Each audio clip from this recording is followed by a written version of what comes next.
1 अप्रैल को इजराइल ने सीरिया की राजधानी दमिश्क में स्थित ईरानी दूतावास पर बड़ा हमला किया। इस हमले में कई ईरानी राजनयिकों के साथ साथ ईरान के Islamic revolutionary guard corps IRGC के 7 अधिकारी मारे गए।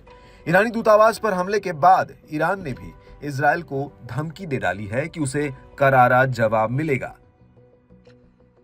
ईरान के सर्वोच्च नेता सैयद अली खोमेनी ने कसम खाकर कहा कि इजराइल ने जो किया है उसे उसका जवाब दिया जाएगा।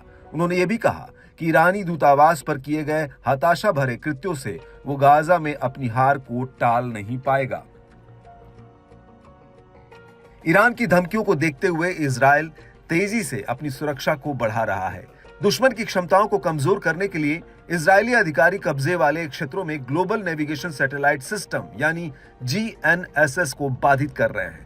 आमतौर पर इसे GPS के रूप में जाना जाता है। मीडिया रिपोर्ट्स के मुताबिक कब्जे वाले फिलिस्तीन के अलावा तेल अवीव के गस डैन क्षेत्र सहित कई अन्य शहरों में GPS को बाधित किया गया है।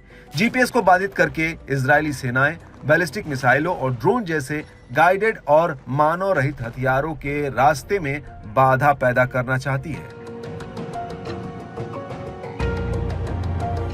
इसके अलावा इजरायली मिलिट्री कमांड ने अपने सैनिकों और अधिकारियों की छुट्टियां भी रद्द कर दी है और एयर डिफेंस के लिए रिजर्व सैनिकों को भी बुला लिया है। आपको बता दें कि मानव रहित वाहनों को GPS उपकरणों के जरिए निर्देशित किया जाता है, जिससे ये तय किए गए निशाने पर सटीक हमला करते हैं और जब GPS को बाधित कर दिया जाएगा तो ये सटीक निशाना लगाने में विफल होंगे।